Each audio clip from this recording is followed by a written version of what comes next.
Hello बच्चों, MK chemistry classes में आपका स्वागत है।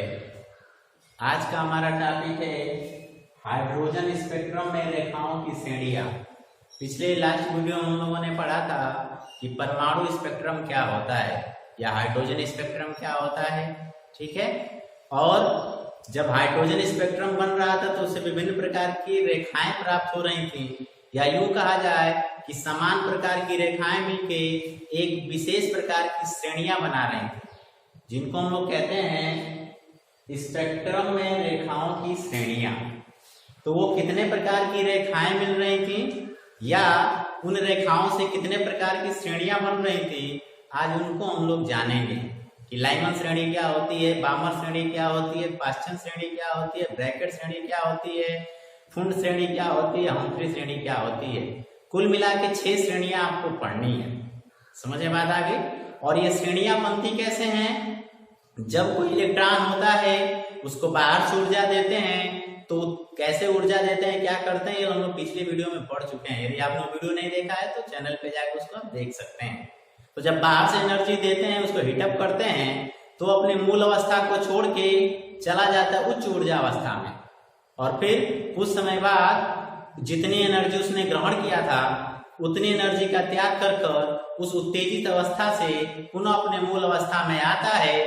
और जब उच्च अवस्था से मूल अवस्था में आता है तो विकिरण के रूप में वो रेडिएशन करता है।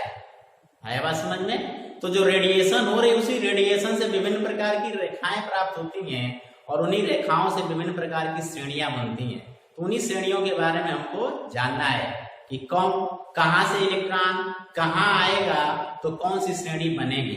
तो आइए शुरू करते हैं। सबसे पहली श्रेणी बच्चों लाइमन श्रेणी। लाइमन सीरीज, इसकी जो एक रेखा होगी उसको कहेंगे लाइमन रेखा, और लाइमन रेखाओं से जो श्रेणी बनेगी उसको क्या बोलेंगे? लाइमन श्रेणी। समझ में आ गया? कब बनता है ये? मैं आपके लिए बनाता हूं ऊर्जा स्तर। ये पहला ऊर्जा स्तर यानी पहले कोष को बता रहा है, के को बता रहा है, जिसके एमओ की क्वांटम संख्या n का मान कितना होता है? 1 होता है। इसके बाद दूसरा हो जाएगा n बराबर 2, इसके बाद तीसरा हो जाएगा n बराबर 3, इसके बाद चौथा होगा, पांचवा होगा, छठवां होगा, सातवां होगा, आठवां होगा। ऐसे करते करते लास्ट में हम लोग कह सकते हैं कि n बराबर कहां पहुंच जाएंगे? इन्फिनिटी पे पहुंच जाएंगे। अनंत तक जा सकता है ये। समझ में बात आ रही है? तो इसमें होता ये है कि कोई इलेक्ट्रॉन है, उसको ऊर्जा मिला तो वो चला गया कहां? पहले कोष से अपनी मूल अवस्था से चला गया कहां पे? मान लो दूसरे पे चला गया, तीसरे पे चला गया, चौथे पे चला गया, ऐसे चला गया। ठीक है, n बराबर 4, n बराबर 5 ऐसे करके वो चला गया। ठीक है। तो जब कोई भी इलेक्ट्रॉन पहले कोष से किसी भी अन्य ऊर्जा स्तर में जाए और लौट के पुनः किस पे आना चाहिए? उसी ऊर्जा स्तर यानी प्रथम ऊर्जा स्तर पे ही आना चाहिए। तो जब कोई भी रेडिएशन किसी भी कोष से जब वो आके कहां गिरेगा? प्रथम ऊर्जा स्तर पे गिरेगा, तो जो रेखा प्राप्त होगी इसी रेखा को हम लोग लाइमन श्रेणी कहेंगे, सॉरी लाइमन रेखा कहेंगे। और इस तरीके से जब कई रेखाएं, जैसे मान लो दूसरे से आया पहले पे, तीसरे से आया पहले पे, चौथे से आया पहले पे, पांचवें से आया पहले पे, यानी किसी भी उच्च ऊर्जा स्तर से आए, पहले ऊर्जा स्तर पे दीवार आए, तो जो रेखाएं मिली उसको बोलेंगे लाइमन रेखा। और कई रेखाओं की जो श्रेणी बन गई इसको कहेंगे हम लोग लाइमन श्रेणी। समझ में आ रहा है? इसे एक बार सुनिए इसको। मैंने ये कहा कि कोई भी इलेक्ट्रॉन उत्तेजित होकर चला गया किसी भी कोष में, लेकिन जब उधर से वापस लौटे तो वो n बराबर 1 पर ही आना चाहिए। यानी उसके लिए निम्न ऊर्जा स्तर का मान क्या है? निम्न ऊर्जा स्तर जो है उसके लिए n1 कितना है? 1 है। समझ में बात आ रही है? तो किसी भी ऊर्जा स्तर से वो कहां पे आए? प्रथम ऊर्जा स्तर पे आए, तो जो रेखा मिलेगी उसको लाइमन रेखा, और इन रेखाओं से जो श्रेणी बनेगी उसको हम लाइमन श्रेणी कहेंगे। ठीक है। लाइमन श्रेणी के लिए जो उच्च ऊर्जा स्तर होगा, उच्च ऊर्जा स्तर को कैसे दिखाते हैं? n2 से। उस n2 का मान कितना होगा? 1 पे तो आ रहा है, 1 तो n1 का मान होगा निम्न ऊर्जा स्तर, n1 बराबर 1 है लाइमन श्रेणी के लिए। और n2 बराबर कहां शुरू है? 1 के बाद जितना भी 2, 3, 4, 5 ऐसे करके, और कहां तक जाएगा? इन्फिनिटी तक जाएगा। समझ में आया सबको? तो इस प्रकार की श्रेणी को हम लोग बच्चों लाइमन श्रेणी या लाइमन सीरीज करते हैं। यहाँ पे मीनिंग लिखी गई है कि जब कोई इलेक्ट्रॉन किसी उच्च ऊर्जा स्तर, और उच्च ऊर्जा स्तर को क्या बोलते हैं, N2, जिसका मान 2 3 4 5 6 इंफिनिटी तक हो सकता है, आदि से मूल अवस्था यानी निम्न ऊर्जा स्तर कहाँ पे, प्रथम ऊर्जा स्तर पे आए में गिरता है, तो जो स्पेक्ट्रम बनता है उसको स्पेक्ट्रम लाइन श्रेणी में आता है। किसमें आता है, लाइमन श्रेणी में। जो स्पेक्ट्रम होगा वो किसमें आएगा, लाइमन श्रेणी के अंतर्गत आता है। इसके लिए N1 का मान हमेशा 1 रहेगा और N2 का मान हमेशा 1 से ज्यादा रहेगा, 2 3 4 5 लेके इंफिनिटी तक जाएगा। समझ में आ गया? अच्छा, अब इसके लिए प्रथम रेखा की तरंग दैर्घ्य, प्रथम रेखा इसकी कौन सी हो गई, जब दूसरे ऊर्जा स्तर से इलेक्ट्रॉन या विकिरण किस पे आएगी, किस पे आएगी, प्रथम ऊर्जा स्तर, क्योंकि लाइमन में तो ये कंफर्म हो गया कि कहीं से भी आए पहले पे आए, ठीक है। तो जब दूसरे से आएगी पहले पे, तो जो रेखा बनेगी बच्चों उसको हम बोलते हैं प्रथम रेखा। किसकी, लाइमन श्रेणी की प्रथम रेखा। जब तीसरे से आएगा तो बोलेंगे लाइमन श्रेणी की द्वितीय रेखा, और जब चौथे से आएगी तो बोलेंगे लाइमन श्रेणी की तृतीय रेखा। किसी भी सीरीज के, अभी आगे हम जो सीरीज पर, किसी भी सीरीज की जो रेखा होगी प्रथम, उस जिसपे वो इलेक्ट्रॉन आ रहा है, जिसपे विकिरण आ रही है, उससे हमेशा एक कम रहेगा। जैसे इसी में देख लो, पहले पे आ रहा है कहां से, दूसरे से, तो इसकी जो प्रथम रेखा बनेगी वो किसपे से बनेगी, दूसरे से बनेगी। यानी उसके लिए N2 का मान कितना होगा, 2 होगा। प्रथम रेखा के लिए N2 का मान कितना होगा, 2 होगा। समझ में आया सबको? तो इसके लिए कह रहा है प्रथम रेखा की तरंग दैर्घ्य की गणना कीजिए, या प्रथम रेखा की तरंग दैर्घ्य कितनी होगी उसको हम लोग कैसे निकालेंगे। तो इसके लिए एक फार्मूला होता है 1/λ = rz² into 1/n1 का स्क्वायर माइनस 1/n2 का स्क्वायर। ये फार्मूला है जिससे हम लोग किसी भी रेखा की तरंग दैर्घ्य की गणना कर सकते हैं, चाहे सीरीज, किसी भी सीरीज की वो रेखा हो। तो यहाँ पे हम लोग गणना करने जा रहे हैं लाइमन श्रेणी की प्रथम रेखा, यानी जो विकिरण है वो दूसरे ऊर्जा स्तर से कहाँ पे आ रही है, प्रथम ऊर्जा स्तर पे आ रही है। तो यहाँ पे जो लाइन प्राप्त हुई स्पेक्ट्रम की, उसके लिए तरंग दैर्घ्य का मान कितना होगा, इस फार्मूला से हम निकालते हैं। यहाँ पे बच्चों r ये लैम्डा, तो तरंग दैर्घ्य हो गया आपका। r क्या है, इसको बोलते हैं रेडबर्ग कांस्टेंट, रेडबर्ग नियतांक है ये, ठीक है। r रेडबर्ग नियतांक है। z क्या है, z है परमाणु क्रमांक, z क्या है, परमाणु क्रमांक। n1 क्या है, n1 है निम्न ऊर्जा स्तर, निम्न ऊर्जा के स्तर की इलेक्ट्रॉन किसमें गिर रहा है, ठीक है। और n2 क्या है, अलग अलग श्रेणियों के लिए n1 का मान हमेशा फिक्स होगा और n2 का मान हमेशा बदलेगा। n2 बराबर क्या है, उच्च ऊर्जा स्तर, ठीक है। ये चीजें हैं। तो यहाँ पे हम लोग जो ये लाइमन श्रेणी या बामन श्रेणी जो भी पढ़ेंगे वो हाइड्रोजन परमाणु के लिए पढ़ रहे हैं। तो उसके हिसाब से इसके प्रथम रेखा की तरंग दैर्घ्य की गणना किया जाए 1/λ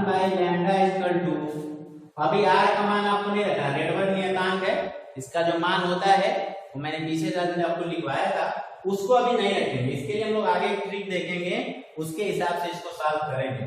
तो अभी यहाँ पे r लिखिए, और z क्या है, परमाणु क्रमांक। परमाणु किसका लिए हैं, हाइड्रोजन का। तो हाइड्रोजन का परमाणु क्रमांक कितना होता है, 1।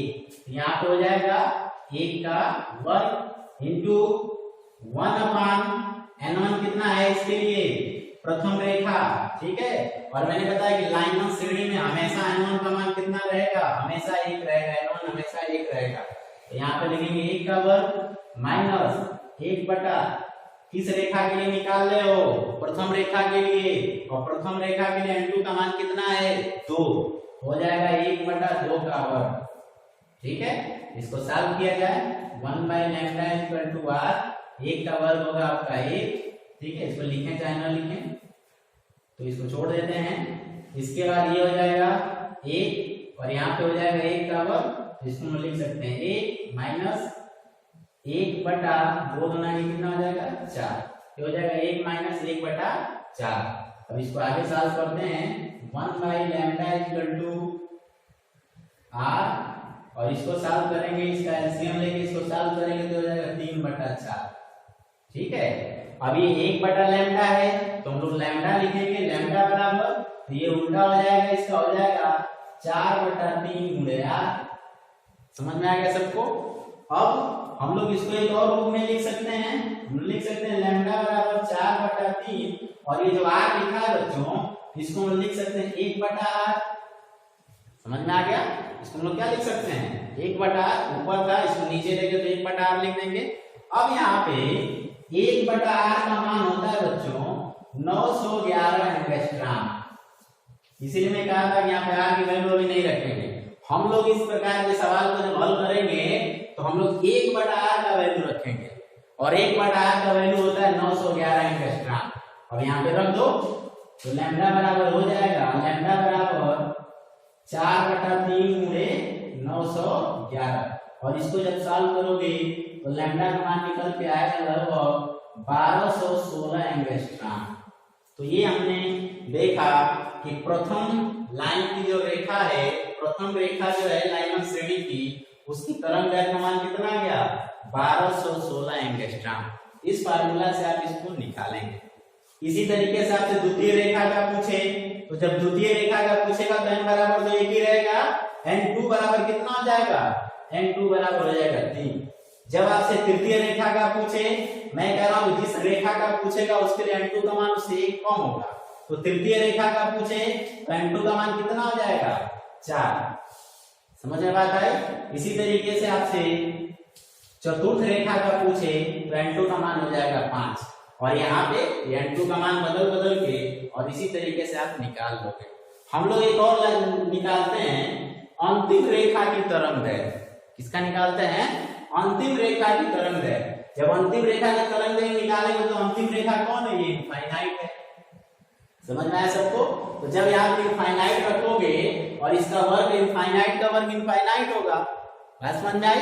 तो इसका मान यहाँ पे एक ही निकल के आ रहा है, तो ये जो मान आपका निकल के आ रहा है उसके हिसाब से जब निकालोगे तो ये तुम्हारा अंतिम रेखा के लैम्डा का मान बच्चों निकल के आएगा 911 एंगस्ट्रॉम। ठीक है, प्रथम रेखा के लिए कितना निकल के आया है 1216 एंगस्ट्रॉम और अंतिम रेखा के लिए n2 का मान जब हम लोग क्या रखेंगे, n2 का मान जब इनफाइनाइट रखेंगे तो उस समय लैम्डा का मान इस फार्मूले से जब हल करोगे तो 911 एंगस्ट्रॉम आता है। एक विशेष बात आप देख रहे हो, रेडिएशन जितनी बड़ी है, जैसे इनफाइनाइट से आया है, रेडिएशन जितनी बड़ी है तरंग दैर्घ्य का मान उतना ही कम आ रहा है। समझ में आ गया? और रेडिएशन जितनी छोटी है, रेखा जितनी छोटी है, तरंग दैर्घ्य का मान उतना ही अधिक आ रहा है। समझ में आया? कैसे? आप पीछे याद करिए, मैंने सूत्र लिखवाया था delta E equal to hc by lambda. Delta E equal to ये क्या है? यही तो विकिरण है, डेल्टा E तो विकिरण है और जरा इसमें और लैम्डा में क्या क्या संबंध है? Delta E equal to 1 by lambda, उल्टा संबंध है। इसीलिए डेल्टा E का मान जितना अधिक होगा लैम्डा का मान उतना ही कम आएगा और डेल्टा E का मान जितना ही कम होगा लैम्डा का मान उतना ही अधिक आएगा। इस पे भी आप ध्यान देंगे। तो आई होप आपको हाइड्रोजन स्पेक्ट्रम की रेखाओं की श्रेणी की जो पहली श्रेणी लाइनमैन समझ में आ गई होगा। मैं फिर से इसको जल्दी से एक बार रिपीट करता हूं कि वह रेखा, ठीक है, या वह श्रेणी जब इलेक्ट्रॉन किसी भी उच्च कोश से प्रथम ऊर्जा स्तर पे गिरता है, ठीक है, या कोई भी विकिरण किसी भी ऊर्जा स्तर से प्रथम ऊर्जा स्तर पे आता है, तो जो श्रेणी बनती है उसको लाइनमैन श्रेणी कहते हैं। इसके लिए n1 का मान हमेशा 1 होगा और n2 का मान 2 से शुरू होगा, 2 3 4 5 6 लेकर कहां तक, अनंत तक जाएगा। इसमें तरंग दैर्घ्य की गणना करनी हो, प्रथम रेखा की तरंग दैर्घ्य, प्रथम रेखा कहां से कहां बनेगी, जब इलेक्ट्रॉन दूसरे से पहले पे आएगा। द्वितीय कब बनेगी, जब तीसरे से पहले पे आएगा। चतुर्थ कब बनेगा, जब किससे आएगा, 1 2 3 4 किससे आ रहा है, पांचवें से जब आएगा तो बनेगा। ठीक है, और प्रथम रेखा की तरंग दैर्घ्य हमने निकाला कि सबसे अधिक होता है, रेडिएशन सबसे छोटा होता है। जो जब रेडिएशन सबसे छोटा होगा तो लैम्डा का मान उतना ही अधिक होगा। जब रेडिएशन सबसे बड़ा होगा, हमने अंतिम रेखा का देखा, हमने लाइनमैन श्रेणी की अंतिम रेखा का तरंग दैर्घ्य हमने निकाला। ठीक है, तरंग दैर्घ्य कितना आ रहा है? 911 एंगस्ट्रॉम आ रहा है। तो जितनी लंबी रेखा होगी तरंग दैर्घ्य उतना कम होगा। इस फार्मूले से इसको आप देख सकते हो। आप इसको नोट कर लीजिए, फिर हम लोग अगली श्रेणियों को पढ़ते हैं। नोट कर लीजिए।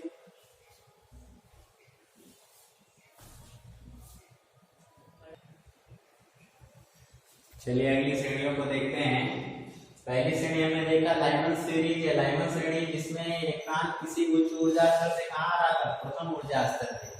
तो ठीक उसी क्रम में हमको आगे बढ़ना है। जब इलेक्ट्रॉन, ठीक है, जब इलेक्ट्रॉन किसी भी ऊर्जा स्तर से, ठीक है, किसी भी ऊर्जा स्तर से, n बराबर 1 है, n बराबर 2 है, n बराबर 3 है, n बराबर 4 है, ठीक है, ऐसे करके जाएंगे। लास्ट में इसका कितना ले लेंगे? इन्फिनिटी ले लेंगे। तो जब इलेक्ट्रॉन, ठीक है, किसी भी उच्च ऊर्जा स्तर से अब द्वितीय ऊर्जा स्तर पे आए, किसी भी उच्च ऊर्जा स्तर से द्वितीय ऊर्जा, प्रथम पे आ रहा था तो लाइमन सीरीज बन रही थी, ठीक है। अब किसी भी ऊर्जा स्तर से, जैसे तीसरे से दूसरे पे आए, चौथे से दूसरे पे आए, पांचवें से आए, छठवें से आए या अनंत से आए, तो इस प्रकार प्राप्त स्पेक्ट्रम की जो लाइन होगी बच्चों, उसको हम लोग बामर श्रेणी बोले। अलग अलग साइंटिस्ट के नाम पे अलग अलग लोगों ने इसको खोजा था, इसीलिए इसका नाम भी अलग अलग तरीके से पड़ा है। जब पहले पे आ रहा था n बराबर 1 पे आ रहा था कहीं से, तो उसको बोल रहे थे लाइमन सीरीज, जो श्रेणी रेखाओं की बन रही थी। अभी क्या है कि n1 का मान जो है वो हमेशा 2 रहेगा, लेकिन निम्न ऊर्जा स्तर आपका दूसरा रहेगा और उच्च ऊर्जा स्तर 2 के बाद वाले होंगे 3, 4, 5, 6, 7 कहां तक? इन्फिनिटी तक। तो जब इलेक्ट्रॉन तीसरे ऊर्जा स्तर से, चौथे ऊर्जा स्तर से, पांचवें या इन्फिनिटी ऊर्जा स्तर से दूसरे ऊर्जा स्तर पे गिरे, तो जो रेखाओं की जो श्रेणी बनेगी बच्चों, उसको हम लोग बामर श्रेणी कहेंगे। तो आई होप आपको ये भी समझ में आ गया होगा। अच्छा, बामर श्रेणी, इसके लिए प्रथम रेखा कौन सा हो जाएगा? बामर श्रेणी के लिए प्रथम रेखा का क्या मान होगा? 3। जब इलेक्ट्रॉन तीसरे ऊर्जा स्तर से दूसरे पे आएगा, तो ये जो लाइन होगी ये बामर श्रेणी की प्रथम रेखा होगी। ये द्वितीय रेखा है तब जब चौथे से आए दूसरे पे, और इस तरीके से अंतिम रेखा है तो जब अनंत से आए दूसरे पे। इसी तरह जो फार्मूला पीछे बताया गया था, उस फार्मूला का प्रयोग करके आप उनके तरंग दैर्घ्य की गणना भी कर सकते हो। बच्चों, जो लाइमन सीरीज की जो रेखाएं थी या जो लाइमन सीरीज थी, वो उनके रेखाओं का तरंग दैर्घ्य बहुत कम होता है, इसीलिए वो इनविजिबल होती है, हमको दिखाई नहीं देती, पराबैंगनी किरणें होती हैं। लेकिन इनका तरंग दैर्घ्य का मान जो 4000 या उससे अधिक आता है, इसीलिए बामर श्रेणी की जो रेखाएं होती है विजिबल श्रेणी में आती है। विव योर होता है वो इसी श्रेणी का होता है। समझ में आ गया? चलिए आगे चलते हैं। अगला है पाश्चन श्रेणी। तो अब एक चीज दिमाग में बैठा लीजिए कि अब n1 का मान जो एक एक करके क्रम से बढ़ेगा। पहले n बराबर 1 था कि किसी भी ऊर्जा स्तर से पहले में आ रहा था, अब किसी भी ऊर्जा स्तर से दूसरे में आ रहा था। अब इसमें वही होगा, n1 का मान अब 3 हो जाएगा, यानी इलेक्ट्रॉन किसी भी उच्च ऊर्जा स्तर से अब तीसरे ऊर्जा स्तर पे जब गिरे, पहले पे गिरे तो लाइमन, दूसरे पे गिरे तो बामर, और तीसरे में गिरेगा तो पाश्चन श्रेणी बनेगा। इसके लिए n1 का मान 3 होगा और n2 का मान 3 से अधिक, यानी 4 से शुरू होगा, 4, 5, 6 ऐसे करके इन्फिनिटी तक जाएगा। तो इस प्रकार की श्रेणी कहेंगे पाश्चन श्रेणी। आप इसको डायग्राम में, अगर डायग्राम है उसमें आप बड़े आसानी से चीजों को देख सकते हैं। इसके बाद ये है ब्रैकेट श्रेणी। ब्रैकेट श्रेणी में आप n1 का मान फिर 1 बढ़ेगा। अब n1 का मान हो जाएगा बच्चों 4, यानी इलेक्ट्रॉन किसी भी ऊर्जा स्तर से किस ऊर्जा स्तर पे आए? चौथे ऊर्जा स्तर पे आए। किसी भी ऊर्जा स्तर से जब चौथे पे आए, यानी 5वें से चौथे पे, 6वें से चौथे पे, और ऐसे करते करते अनंत से जब चौथे ऊर्जा स्तर पे आता है, तो ब्रैकेट श्रेणी का निर्माण होता है। यहाँ n1 बराबर 4 होगा, निम्न ऊर्जा स्तर का मान 4 होगा, और उच्च ऊर्जा स्तर का मान यहाँ 5, 6, 7, 8 ऐसे करते इन्फिनिटी तक होगा। इसके बाद अगला है फुंड श्रेणी। इसके लिए n1 का मान होगा 5 और n2 का मान होगा 6, 7, 8 ऐसे करके इन्फिनिटी तक जाएगा। ठीक है, 6, 7, 8 ऐसे करके। तो अब इसमें क्या हो गया कि इलेक्ट्रॉन किसी भी उच्च ऊर्जा स्तर से आए, किस ऊर्जा स्तर पे आके गिरेगा, 5वें ऊर्जा स्तर पे गिर रहा है तो उसको हम लोग शून्य से पीके का स्पेक्ट्रम बोलेंगे। इसके बाद अगला हम्फ्री, इसमें आप देख लो कि N1 का मान कितना हो जाएगा 6 और N2 का मान हो जाएगा बच्चों 7, 8, 9 ऐसे करके इन्फिनिटी तक जाएगा। यानी इलेक्ट्रॉन किसी भी उच्च ऊर्जा स्तर से गिरेगा N1 यानी N बराबर 6 पे, निम्न ऊर्जा स्तर 6वें ऊर्जा स्तर पे वो आएगा। तो आई होप आपको हाइड्रोजन स्पेक्ट्रम में रेखाओं की सभी 6 श्रेणियां समझ में आ गई होंगी कि कब कौन सी श्रेणी बनती है और इनके श्रेणी में बनने वाली प्रथम रेखा क्या होती है, किसे बोलते हैं, अंतिम रेखा किसे बोलते हैं, द्वितीय रेखा किसे बोलते हैं, और इन रेखाओं की तरंग दैर्घ्य की गणना कैसे करते हैं। तरंग दैर्घ्य की गणना करने के लिए क्या फार्मूला होता है, 1/λ = RZ² into 1/N1² minus 1/N2²। इस फार्मूले का प्रयोग कर आप इन सभी श्रेणियों की चाहे जिस रेखा के बारे में पूछे उनके तरंग दैर्घ्य की आप गणना कर सकते हैं। समझ में आ गया? तो ये सारी चीजें आपको क्लियर हो गई होंगी। अब इनको आप नोट कर लीजिए। फिर इसके बाद हम लोग इन श्रेणियों से संबंधित कुछ डाटा है कि कहां से कितने तरंग दैर्घ्य का क्या बनता है, उसको मैं नोट करवा देता हूं। उसको लिख लेते हैं और उसको समझ लेते हैं। नोट कर लीजिए इसको। चलिए, हाइड्रोजन स्पेक्ट्रम में जो रेखाओं के हमने 6 श्रेणियां पढ़ी हैं उनसे संबंधित कुछ डाटा आपके सामने लिखा गया है, इसको जान लेते हैं, समझ लेते हैं। पहला हम लोगों ने कौन सी सीरीज पढ़ी थी, लाइमन श्रेणी। इसके लिए मैंने बताया था निम्न ऊर्जा स्तर का मान क्या होगा, A, यानी इलेक्ट्रॉन कहीं से भी आएगा किस पे गिरेगा, प्रथम ऊर्जा स्तर पे गिरेगा। तो इसका मतलब है प्रथम के बाद जितने वाले होंगे उनमें से कहीं से भी आ सकता है, इसलिए N2 का मान हमेशा 2, 3, 4 से कहां तक जाएगा, अनंत तक जाएगा। ये इसकी जो तरंग दैर्घ्य का मान होता है बच्चों 4000 एंगस्ट्रॉम से कम होता है, और 4000 एंगस्ट्रॉम से कम की जो तरंग दैर्घ्य होती है वो विजिबल नहीं होता है, उसको हम देख नहीं सकते हैं, इसलिए परावैगनी क्या कहते हैं, किरणों की श्रेणी में आती है। इसके बाद अगला है दामन श्रेणी। इसके लिए मैंने कहा था कि N1 निम्न ऊर्जा स्तर का मान 2 होगा। कहीं से भी इलेक्ट्रॉन उच्च ऊर्जा स्तर से आएगा किस पे आएगा, निम्न ऊर्जा स्तर दूसरे ऊर्जा स्तर पे आएगा। तो इसके लिए N1 का मान हमेशा 2 होगा और N2 का मान हमेशा 2 से अधिक होगा, 3, 4, 5, 6 करके इन्फिनिटी तक जाएगा। और ये स्पेक्ट्रमी किस स्पेक्ट्रमी क्षेत्र में गिरती हैं, दृश्य में। क्यों? क्योंकि इनके तरंग दैर्घ्य का जो मान होता है 4000 एंगस्ट्रॉम से लेकर 7000 एंगस्ट्रॉम के मध्य होता है। और याद करिए जो विबग्योर होता है, जो दृश्य किरणें होती हैं, उनकी भी तरंग दैर्घ्य 4000 से लेकर 7000 एंगस्ट्रॉम के मध्य ही होता है। तो इसलिए दृश्य क्षेत्र में आती है, ये दिखाई देती है। इसके बाद है पाश्चन श्रेणी। इसके लिए N1 का मान 3 होगा, यानी किसी भी उच्च ऊर्जा स्तर से जो इलेक्ट्रॉन आएगा वो तीसरे ऊर्जा स्तर पे गिरेगा। इसके लिए N2 का मान 4, 5, 6, 7 इन्फिनिटी तक जाएगा। और इसके लिए तरंग दैर्घ्य का मान देखिए 7000 एंगस्ट्रॉम से अधिक। तो 4000 से कम और 7000 से अधिक हमको दिखाई नहीं देती है। 4000 से कम वाले को परावैगनी किरणें बोलते हैं और 7000 से अधिक वाले को अवरक्त किरणें, इंफ्रारेड बोला जाता है। समझ में आ गया? तो ये भी दिखाई नहीं देती हैं। इसके बाद है ब्रैकेट श्रेणी। इसके लिए निम्न ऊर्जा स्तर का मान 4 होगा, यानी इलेक्ट्रॉन किसी भी उच्च ऊर्जा स्तर से चौथे ऊर्जा स्तर पे गिरेगा। इसका स्पेक्ट्रमी क्षेत्र क्या, यही अवरक्त है, ठीक है। तरंग दैर्घ्य का मान इसमें भी 7000 से अधिक। इसके बाद इसमें भी क्या कहते हैं, 7000 से अधिक। और हम्फ्री श्रेणी जो है इसके लिए N1 का मान 6 होगा और N2 का मान इससे ज्यादा होगा।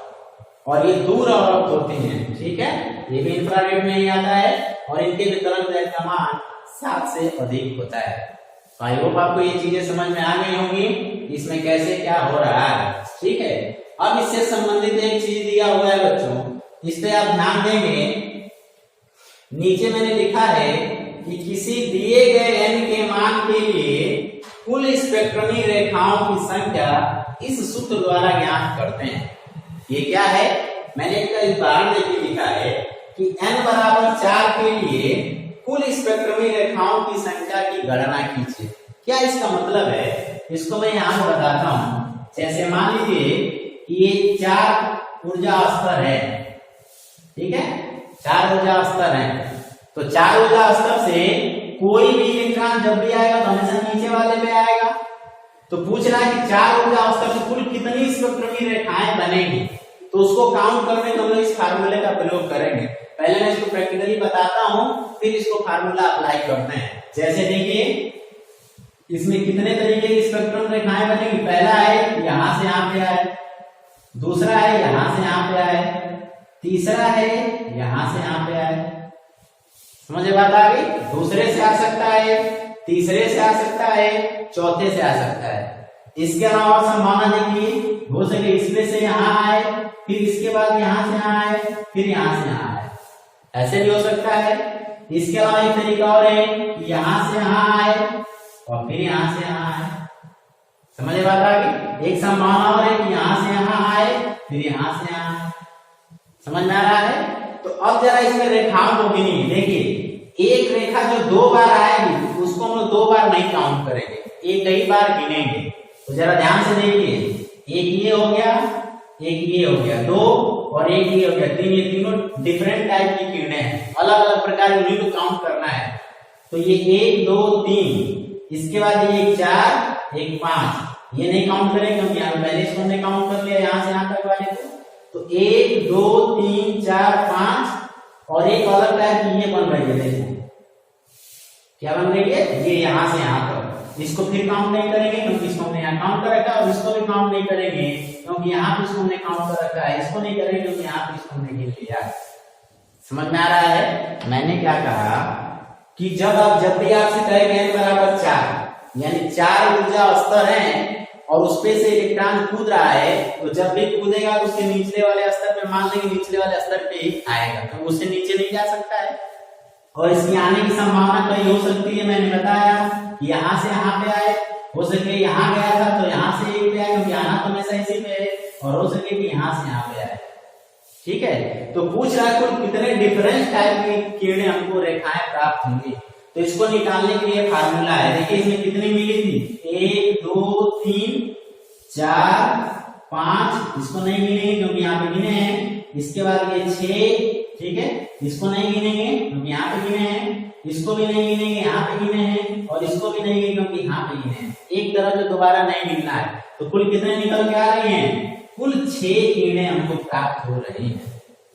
सबको समझ में आ गया? तो मैंने इसको प्रैक्टिकली भी बताया। अब जरा यहाँ पे क्या कहते हैं, फार्मूले का प्रयोग करके इसको लगाते हैं। कैसे? जब n बराबर 4 है बच्चों, तो ये फार्मूला लगाओ, जहां जहां n है वहां 4 रख दो। तो फार्मूला में रखिए 4 गुणे 4 माइनस 1 बटा 2, तो ये आपका हो जाएगा 3, और इसमें गुणा हो जाएगा 12, 12 बटा 2, और कितना आएगा 6। देखिए हम लोगों ने 6 निकाला। तो जब भी इस तरह का प्रश्न बहुत ज्यादा पूछा जाता है परीक्षा में प्रश्न कि किसी दिए गए n के मान के लिए कुल कितनी स्पेक्ट्रमी रेखाएं प्राप्त होंगी, यानी n का मान ऐसे दे देगा, n का मान पूछ देगा n बराबर 6 के लिए कुल कितनी स्पेक्ट्रमी रेखाएं मिलेंगी। तो कुछ नहीं करना है, इसका ट्रिक यहाँ पे है कि ये फार्मूला याद रखिएगा, फार्मूला n × n-1 बटा 2, और कोई भी नंबर दे यहाँ पे भर के, और बड़ी आसानी से इस फार्मूला से सवाल आप लगा सकते हो। तो आई होप आपको ये सारी चीजें समझ में आ गई होंगी। मिलते हैं अगली वीडियो में अलग टॉपिक के साथ, तब तक के लिए आप चीजों को पढ़ते रहिए।